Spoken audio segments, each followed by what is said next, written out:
Hello, everyone. Nice to see you again. And today I have another fantastic artist. This is Paul Jerome. Hi, Paul, and he's a printmaker from Kent. Hi, hello, Paul. How are you this morning? Oh, very well, thank you, Victoria. Thanks for asking me along today to take part. I'm looking forward to telling you all about my art. Yeah, I'm very interested because we came across each other in a roundabout way through an exhibition of Spirit Arts, which was in Rochester Cathedral. Very exciting time, but there was a lot of artists and a lot of busyness about the exhibition in a vast cathedral. So I feel I got lost sometimes. I missed people who were coming to visit. And we didn't actually get a chance to talk about your work and how impressive it is. And I was impressed at the exhibition. So I'll ask you about that first, really. No, actually, I think I'll ask you first how you came into printmaking and what started your journey as an artist. Oh, well, I've always enjoyed art from a very young age. It was always my favourite subject at school.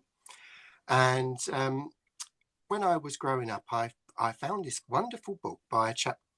It was called The Kingdom Under the Sea. It was a children's book, and it was illustrated by a chap called Jan Pulowski, I think his name is, if I can That get it rings a right. bell. And, That rings a bell. and he did lots of illustrations which were all silhouettes. It was Yeah, I was very going to say black it's and black white. and white, like etching, isn't it? That's it. It was Yeah, fantastic. I think I had a book by him when I I was a expect child. I expect as many of us have seen that book over the years and thought, goodness me, how marvelous the work was. And that always stayed with me. I've still got that book now. And when I left school and then eventually ended up going to university, I wanted to study art as part of my degree. So I did art, and it was a general course. And as part of that, printmaking was included.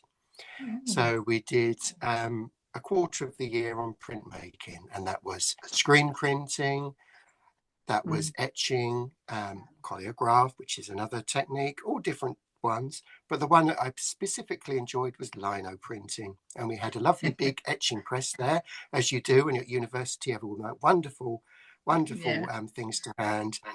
And that really got me going on it. And I used those books and those different sort of things for inspiration. And it really lent itself to how I wanted Mhm. to articulate my artwork. So that's how I got into it. I had a little hiatus in it for about 20 years when I didn't do it Mm. after university. And then I got back into it by studying printmaking again at night school in adult education. And that reignited my interest in it. And I've just gone from one technique to another and increased those skills over the years from then up until using the facilities at Midway Fine Printmakers at Intra, where I go every other week normally to use the book press or the etching press to print my lino cuts.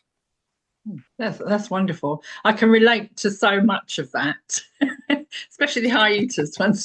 Hiatus rather when you leave school or university or whatever, and you dive into life and what people think you should be doing or you think you Yeah. should be doing. And but I came across lino cutting when I was a child because my father set me up with loads of equipment and was fascinated. And I understood from quite an early age then about the layering. And then at Yes. school, I also did screen printing and things like that in Mm. art lessons. And I've always Oh been yeah. fascinated by it. I personally have never gone down that route. So, but I love it. I can understand where you're coming from. The mix of Yeah. colours is quite experimental sometimes, isn't it? It can be. You never know. You never quite get what you were aiming for, but that's all part of the enjoyment of it, to be honest. Yes, yes. So, what's your favourite aspect then? What do you do mostly then? Lino cutting. So it's mainly lino cutting. I do enjoy doing the screen printing as well, but it's mainly lino cutting because I think for me it's the physicality of the medium as well, the Mm. carving of the block. I really enjoy that. It can be quite a laborious process, but it's something which gives you sort of a really good sort of mindfulness when you're cutting, and you can lose yourself into it. And then of course the whole inking up and that part of it, that's what I really enjoy. When the That's image comes out at the end, that's hopefully, that's fingers the bit crossed, I it'll be find what you want. quite traumatic is when you're lifting it off or taking something off of something, and it's, oh, is it going to be okay? I think Yeah. just picking you up there is it is mindfulness, but also there's a lot of skill, because I can remember even as a child finding out that I'd gone too deep or I hadn't Mm, gone deep enough, and then understanding how deep you can sculpt and how those ridges can be worked. mm, And so there is a lot of technique in it. And there is. Yeah. what's the popularity of lino cutting as a form of printmaking? Is it popular with artists, and is it popular with the public? Well, I think it's got a little bit of a resurgence at the moment. I think all of those kind of things which are more sort of practical have come back now as popularity. So I think when I actually started that many years ago at university, I couldn't really find the materials afterwards. And when I came back into it a few years later, I still couldn't find those materials. I had to go up to London to go to a shop in Borough to get all the bits and bobs that I needed. Mm. Whereas now, it seems to be very, very common in most of the art shops. You can find one form of printmaking or another. So I Mm. think it really has been popularised by probably things on TV. You know, at Christmas, there's often craft shows on the telly. And I think people have explored those sort of mediums. And I think people have tried to get back into it. It's more of an art, a way of creating. Yeah, I think personally it's where we've moved more into technology, more and more Yeah. into technology, the old crafts and the pleasure from actually doing something rather than pushing buttons is great. I mean, I do create online as well. I create digitally as well as fine art, but I can understand how society has moved and changed. So Mm. you mentioned there adult education, and I wondered what your experience was, because adult education is disappearing, isn't it?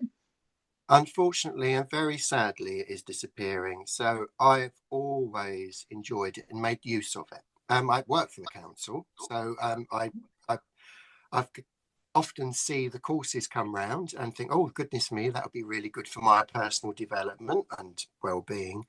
So yeah, it's been a real shame. So the printmaking course, which was down in Folkestone, had a wonderful print studio, all the materials, everything that you could possibly need for all the different forms of printmaking. And that's now, unfortunately, it ended after the tutor retired because they couldn't then Mm. find a replacement. But now, of course, that's I think that's closed completely. Those courses. I also did some exercise courses with them as well over the years, as well as the printmaking. But also, what I thoroughly enjoyed doing with them was pottery, Oh because yeah. there was always felt like there was a little bit of a connection between the two, the physicality of creating Mm. work. And unfortunately, that's gone as well now. So lots of Mm. those things which I used to connect with other people and other artists have sort of have disappeared. So fingers crossed in the future, people will see the value of that for our own well-being and also for getting connecting people. So I do hope that that will come back at some point. But at the moment, it's been a very sad um, end Yeah. to that. You can only do now vocational courses, which are around employment, and Mm. it's yeah that the importance of all the other things, and people never realise the importance of creativity in employment.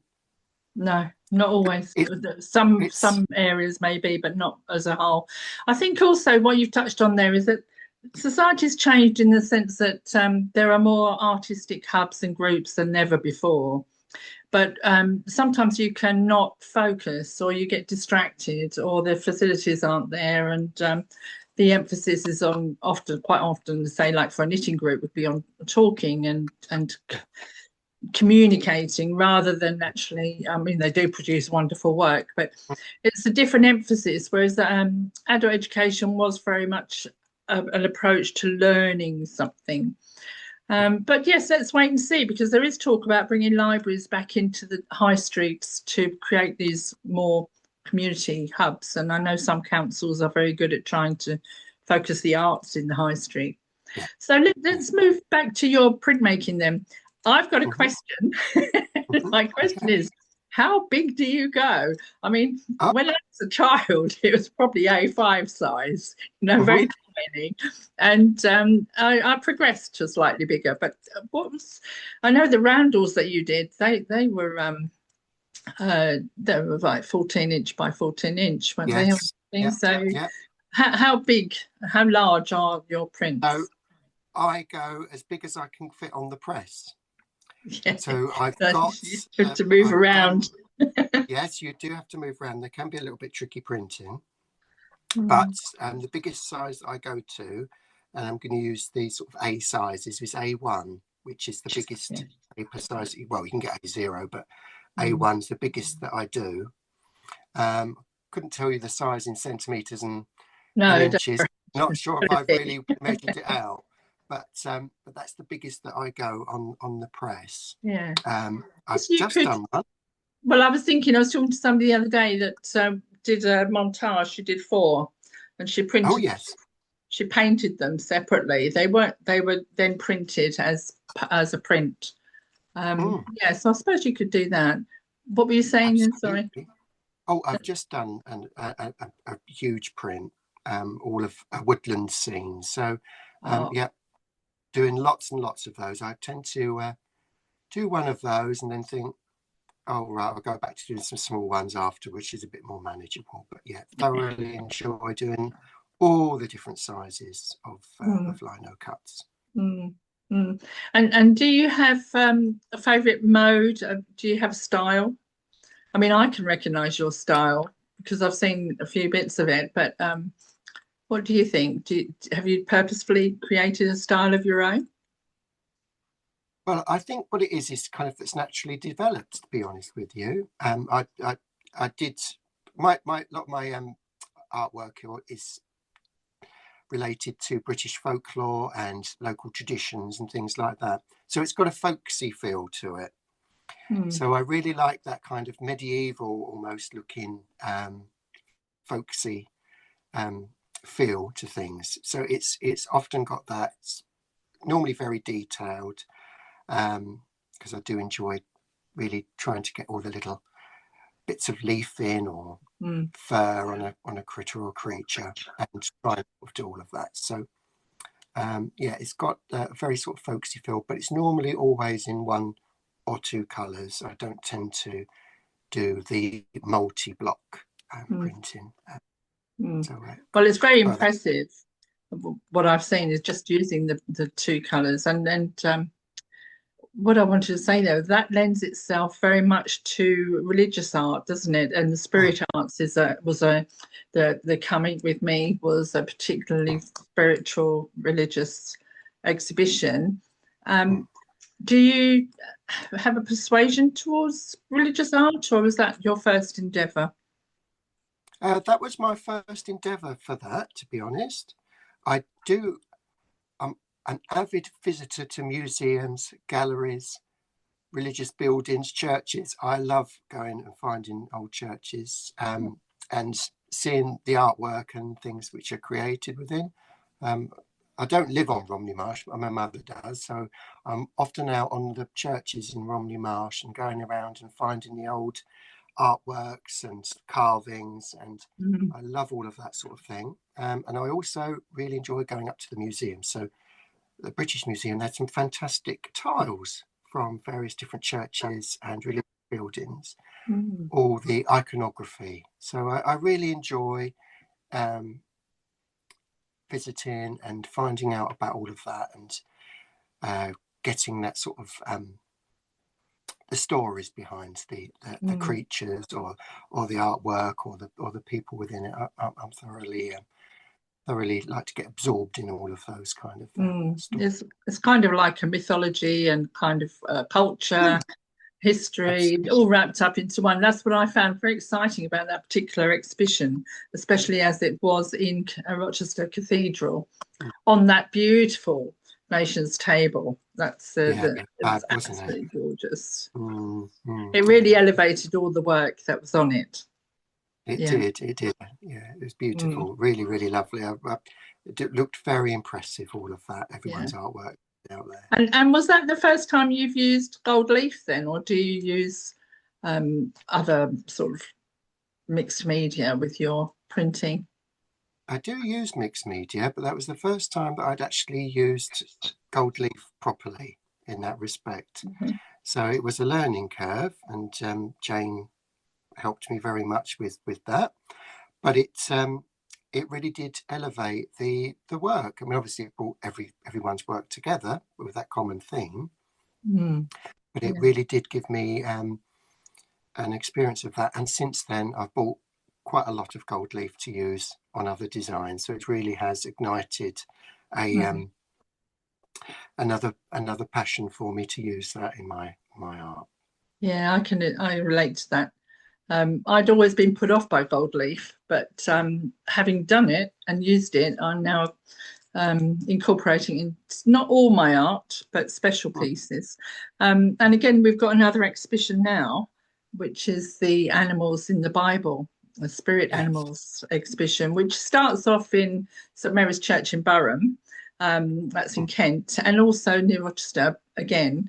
But then we're taking it into Rochester Cathedral, as far as I know. So again, that's an interesting aspect. How have you approached is that more is that more in keeping with your passion for animals? Because the one you did two before, you did the lion and the that's bull. right. That's Um, it. yeah, so obviously they have religious connotations, so they're coming into this animals in the Bible exhibition. Has that inspired you? What effect has that had on you? Well, I'm not like know a huge number of verses in the Bible, but the one that I always remembered was the cockerel um, crowing three times. So I've done the cockerel this time from my roundel, and yeah, just like looking into. I mean, I did an awful lot of visiting places where they had cockerels. So went to a um, a what do you call it? An urban zoo, I think they're Oh called, yes, yes, yeah. near where my partner lives. So went to visit there, took lots of pictures of the cockerels. So I had those to study and see how they moved, and then sort of like think about. What sort of scene might have been behind that cockerel at the time. So bringing those things together, and also, um, yeah, the whole sort of energy that particular animal does in the morning. Mm. Announcing the day, what have you. So I'm trying to bring that into the work. I Um, love that with idea that it announces the day. It's something we don't hear very often. I do occasionally hear it in some areas where I'm staying, but in the old days, it would have been a common voice in the it, mornings, and yes, it would it's have been. lost now. Yeah. Yeah, Um, yeah. so when it comes to your mindfulness, you touched on that before. Do you go into a mindful state? You've mentioned the research that goes into producing one of your pieces of art. Um, and a mindfulness state in the sense that you can get lost in it. But has it, have you got another experience? Is there something that you must do? Is there something that always happens when you're creating, or is it very bespoke? Um, It's well, I probably think a bit of a complicated question. no, what I always try and do is research things. So often in my artwork, there's lots of meaning within the different bits in there. Some people pick up on it, other people won't. So I'll always do a lot of research around different sort of folk traditions and things like that I would incorporate into my work. What Mm, does a particular animal mean? You know, in sort of folk traditions and things like that. And what does the time of the day signify, or all sorts of different things that I'll incorporate into my work. So I really love to do all that research, And that takes you away, doesn't it? You lose yourself into a book or a museum or wherever you've gone to. And then the sort of the process of things is, I'd really like to sort of like be in a nice quiet in the afternoon. Normally, if it's a sort of if it's a rainy afternoon, all the better, because then I don't feel guilty about not going out and enjoying the sunshine. But if it's or a dark, after work, I'll do a lot of work as well. But I'll often put on some really nice music. I often listen to the Radio 3. They do a lovely radio show in the evening, which is all relaxing tunes. So I'll often put that on, and then I'll draw out what I'm doing and articulate it that way, and then start carving and lose myself for a couple of hours just carving away, listening to the music. That's kind of it, really. But it's very it's a lovely way just and unwind, especially before bedtime. That works really well. With a glass of wine, or do you wait till after? No, I normally have an aperitif when I get home from work. An aperitif. That's not a word I hear very often. Some French friends, and they introduced me to the idea of an aperitif. I love it. So it's always aperitif time between 6 and 7. So that's perfect. Brilliant. That sorts me out a treat. That's nice. Yeah. So you've given us a little bit of insight into how you work. The other thing I was going to just ask you was, do you ever give talks about your work? Because it's very interesting, and you obviously put a lot of symbolism and, like you say, meaning. There's inferences in there. You do a lot of research, and then obviously you're inspired as you go. So do you give talks? Do you go and share your ideas with everybody on techniques with everybody? Well, what I really enjoy doing is the open studios, which is on here normally. And for that, I would volunteer at Intra in Rochester. And lots of people coming in, and I can tell them all about the different techniques, how they can create things for themselves, hopefully inspire them to do so. But then at that point, I'll also go through, I've done this piece of work, and these are the sort of the themes within it. But it's a great way for people to understand how you've got something in your mind, but then how you can articulate it in reality. So that's what I enjoy doing. I also do the print fairs at Intra as well, which is just where we all get together. The Waste Goose print fair, which is just where we all get together as artists, and people can come in and see the work that's been created. And community is very important, isn't it? The artistic community. Very much. Yeah. Very much. And what have you got from the community, from working alongside other artists who may or may not share your skills? I've really, really enjoyed being part of that Medway community. The artists are, regardless of what form, it could be photography, textiles, what have you. Everyone is always very, very friendly. It was so nice, and everyone really shares their ideas, tells you what they've done, and then you can see the crossovers between learning new techniques, or perhaps they might feel, oh, actually, I'll borrow a little bit of that from you, that idea, and then you could sort of like find out how they're doing things. It's really great. Everyone's very, very accommodating in sharing techniques, styles, and what inspires them. So it's really nice that I really feel sort of at home in that. So what have you got on now then? We've talked about the animals in the Bible, spirit animals at Burham and then Rochester Cathedral. Do you have anything else going on now we enter the autumn and the winter? I don't have any other exhibitions coming up. I'm going to try and do one next year, probably in Rochester again if I can, or find somewhere else. And that will probably, I'm doing quite a lot of work around, I'm really interested in like Morris dancing and all the folk stuff that goes with that. So I want to do some more artwork around that, because I find that's really, really inspiring. And I've done some work around what's called wooden horses. They used to be quite common in Kent, used to see quite a lot. And I went to an exhibition of it at Maidstone Museum last year, took lots of photos, lots of research. So whenever I'm going around the country now, I just went down to Devon, managed to find some more in their local museums. Right. So they're all part of like sort of a big Morris dancing thing. Someone dresses up as this slightly crazy horse and dances around, and want to try and do some artwork around that. So it might be that I bring all of those things together. I'd like to see a little bit of that. Okay, so the winter is often a time where we withdraw and start to look at our creativity and reassess what we're doing, ready for the coming year. Is there anything particular that you want to address or develop during the winter months?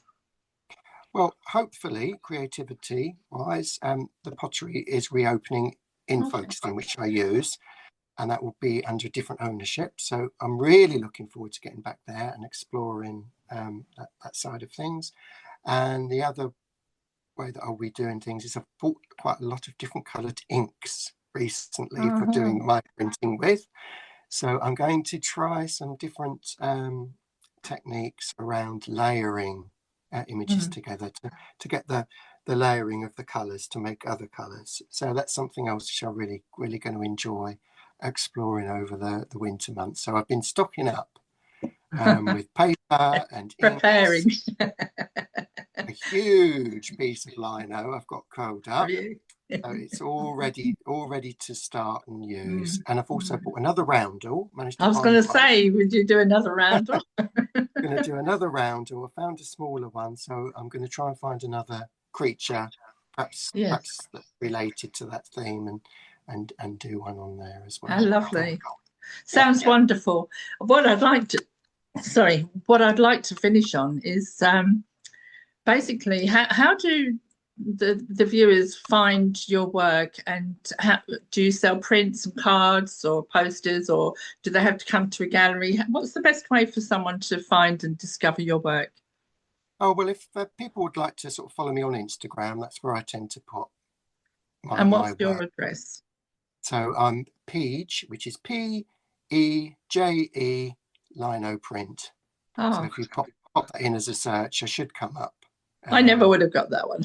I never would have guessed. No. The thing is, you decide of these things, don't you? And then you think, oh, it doesn't really mean anything now. Oh, it's all right. Once you've got the link, you're fine. It's just that there's so many millions of people out there. So it's brilliant, lovely. And are you on anywhere else? Do you have a website?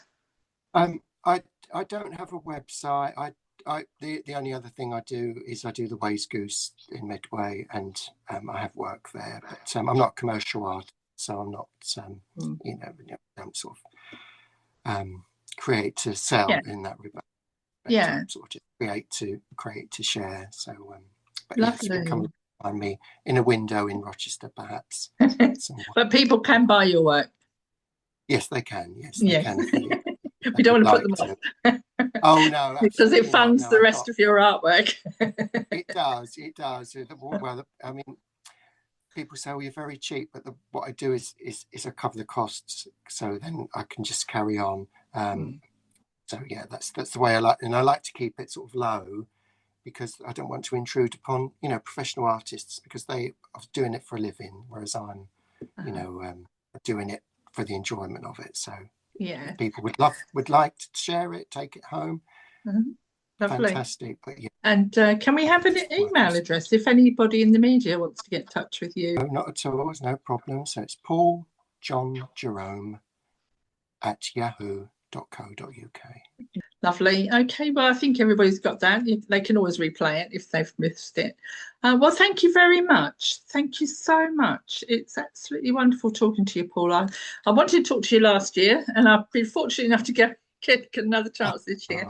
And I can't wait to see your cockerel. I was going to say rooster then, but I can't wait to see your cockerel, because cockerels cock-a-doodle-loo. Yeah, we'll be thinking of that now, won't we, in the morning? We will. I'm looking forward to it. It's not long now, so that's the 11th and 12th. Is it? 11th and 12th of October at St Mary's at Burham. Coming up soon. Yeah. All right. Okay, well, thank you very much. Oh, thank you for spending your time with us. And if anybody would like to get hold of Paul, all of the information will be in the comments, and you can just scroll down and find us on YouTube, and send Paul a word if you're interested in looking at some of his work. Okay, then thank you then. Bye, Paul. Thank you. Bye bye.